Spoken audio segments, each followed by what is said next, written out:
Guys, today I'm going to explain a new manga that is extremely interesting. It features a girl and her ex-boyfriend who has now become her stepfather. I mean, can you imagine how crazy this girl's situation is? Her boyfriend has literally become her father. The manhwa starts by showing us Rose. She is dreaming about a boy and asking him, "Who are you? Do you love me or not?" Suddenly, she wakes up and finds herself wearing strange clothes. She looks around in confusion, wondering what that dream was and who that boy could be. But before she can think further, she is shocked to see a boy sleeping right next to her. The boy wakes up and asks, "What happened to you?"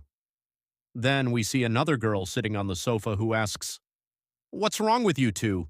Rose asks in a panic, "Who are you two and how did you get into my room?" The boy looks at her with total confusion and asks, "Are you joking? We were all partying on the rooftop yesterday, and you were the one who invited us to join you. Don't you remember?" He adds, "It's okay. A lot of people got drunk and passed out yesterday. It seems no one remembers anything, including you." The girl on the sofa asks, "You remember my name, right?" Rose remembers nothing but lies and says, "Yes, I remember.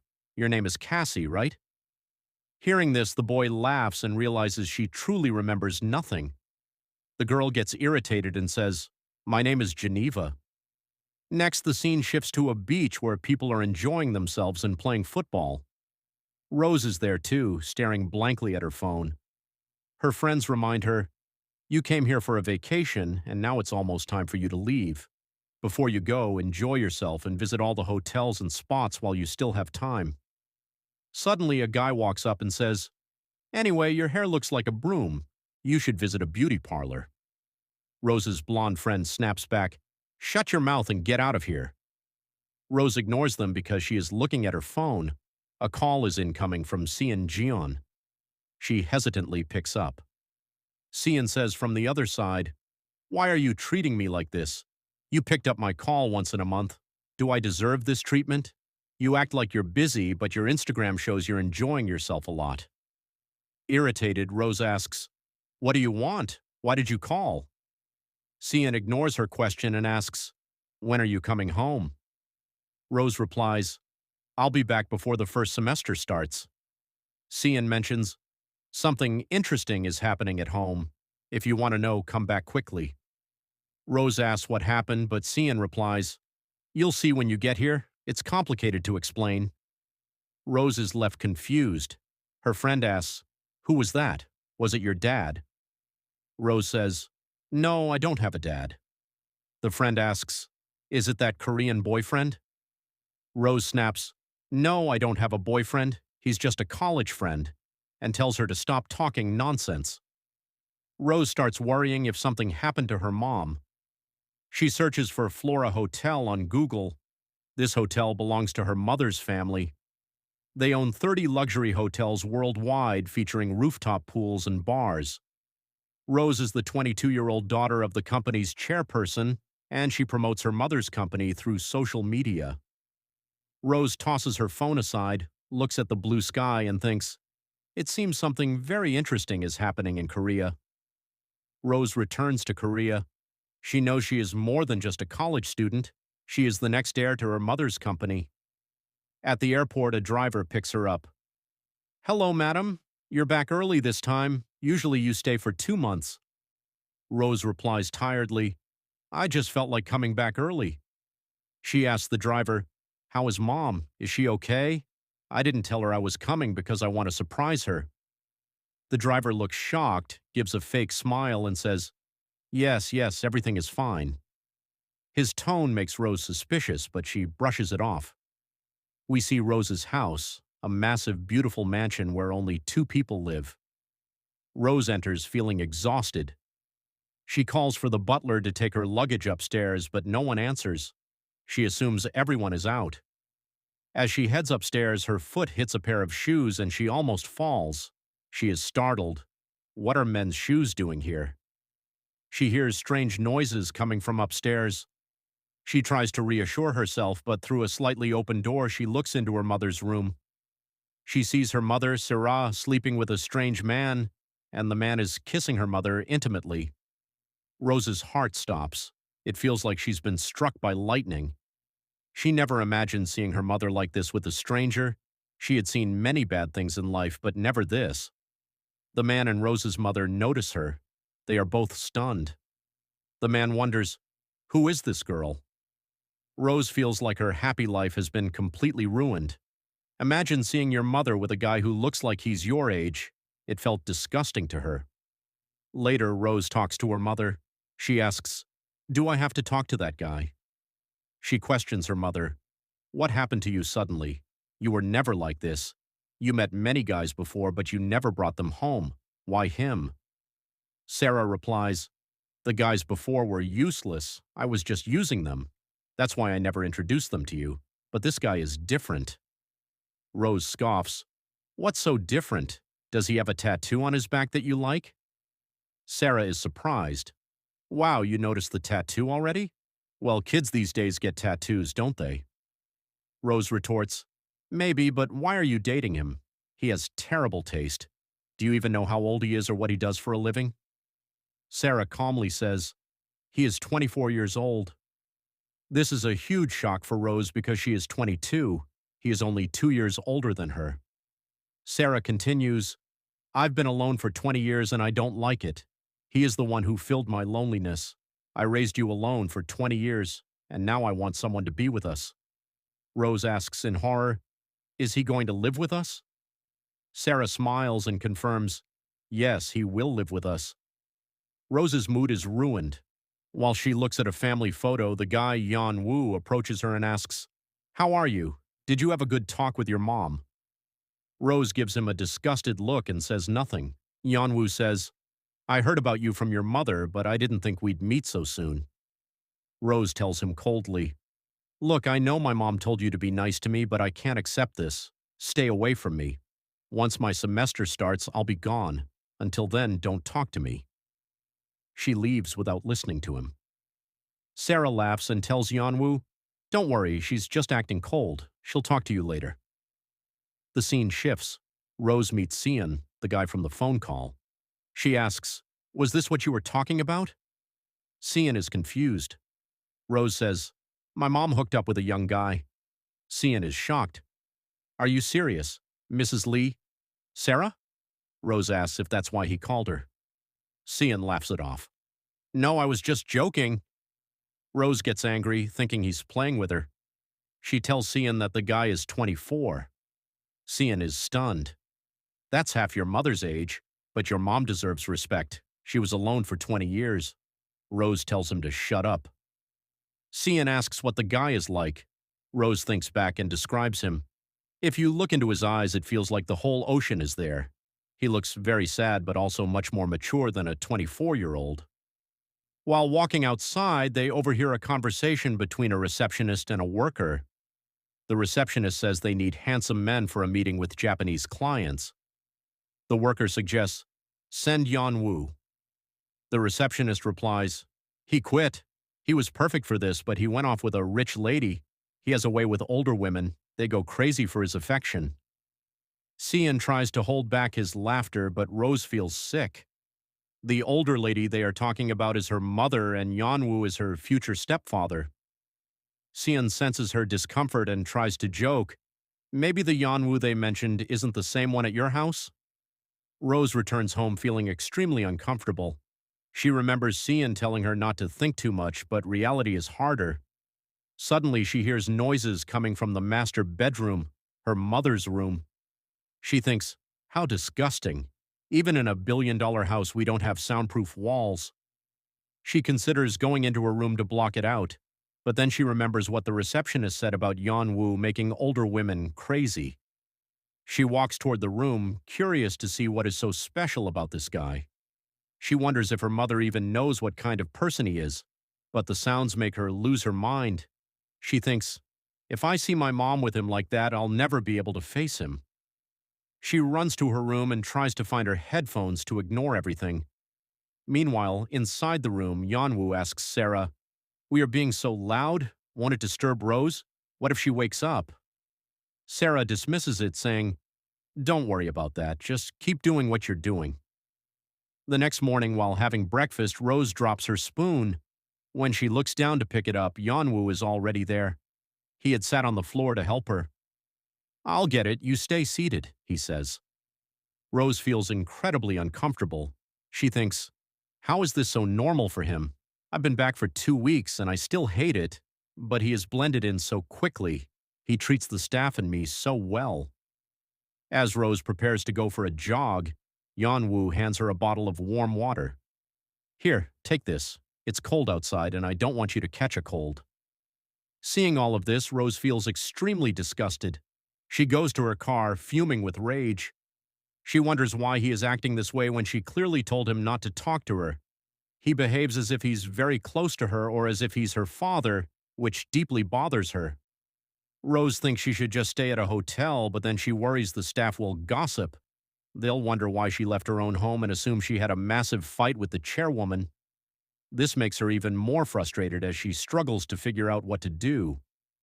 Later, from the first floor, Rose watches Yeonwoo and thinks about how her mom could bring a boy home in a single night, call him family, and let him live there so comfortably.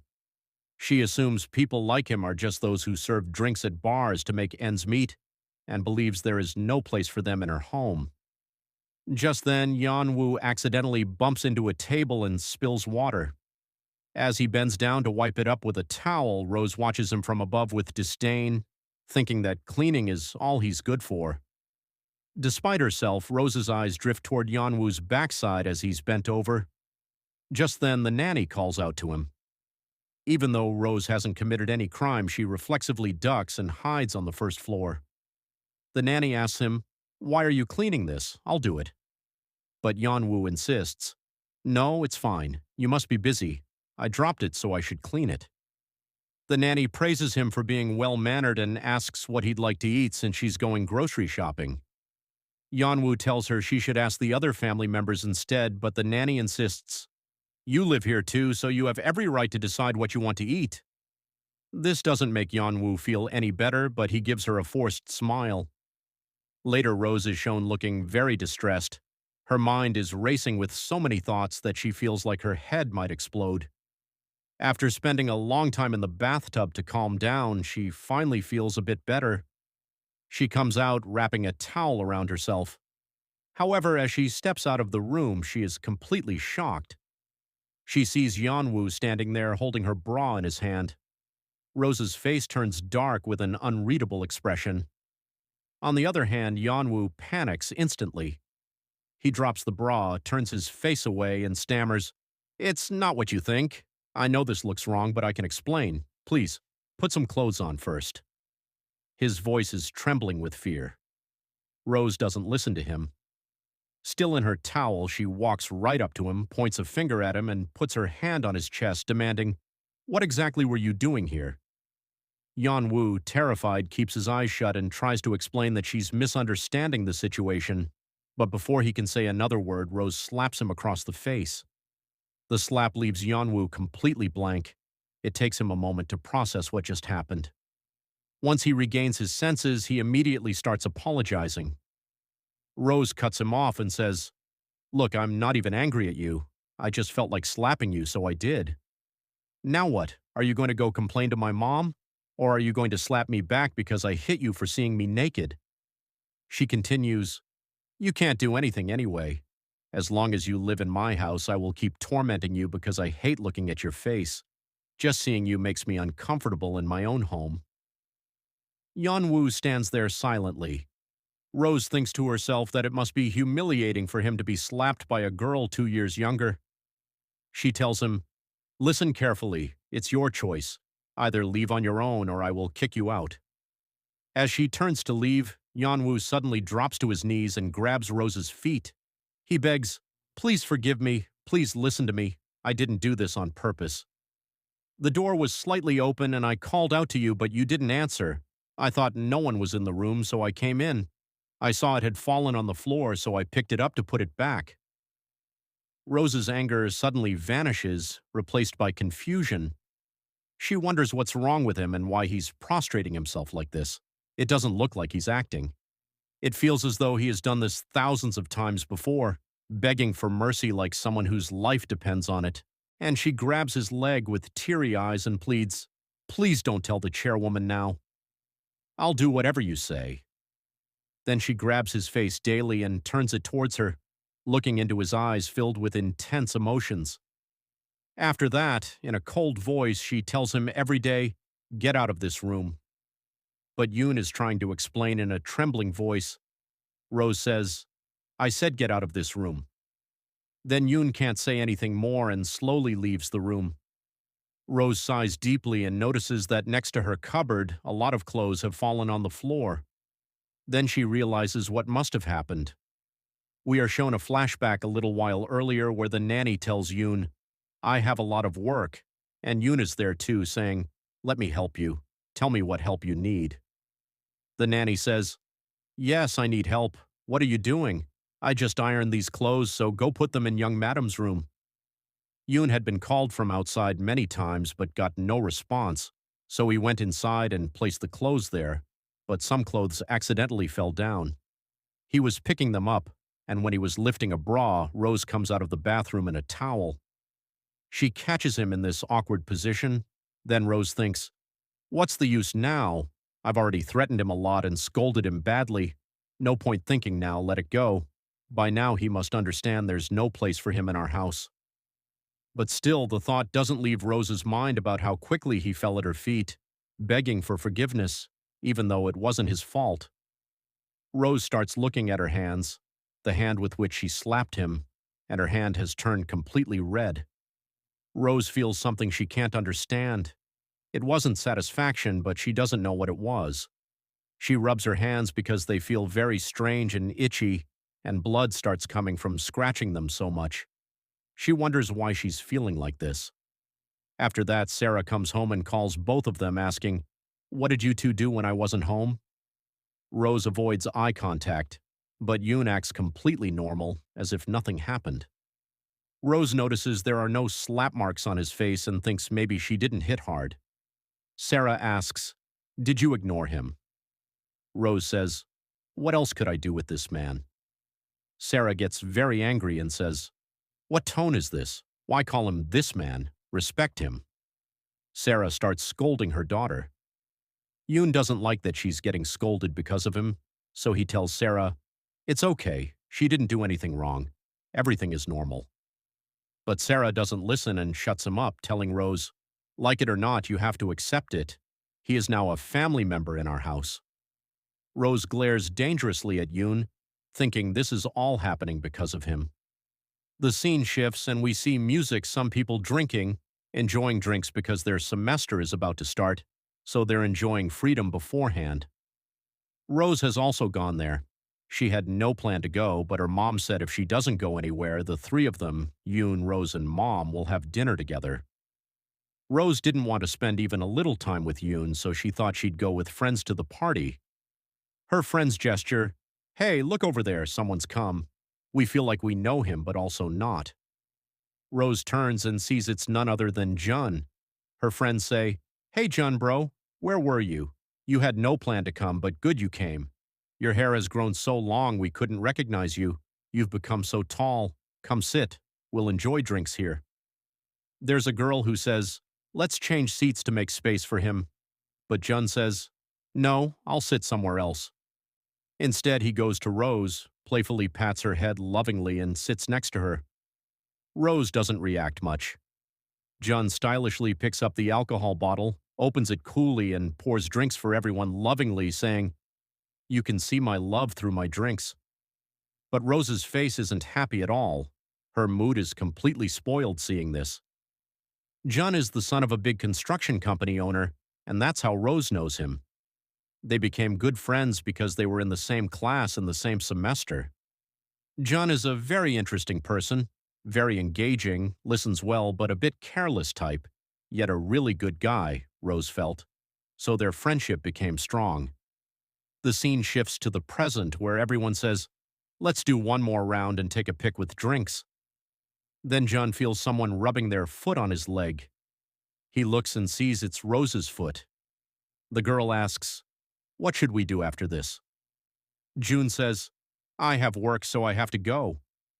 The girl says, "You just said you have no work." Jun gives a sly smile and says, No, now I have some work, and touches her feet teasingly. Then everyone leaves and June follows Rose, teases her by touching her lips and says, "Did you miss me? If your mood is bad, you can use me to release stress." Guys, you get what he means, right? And with that, the episode ends. Thanks for watching this much.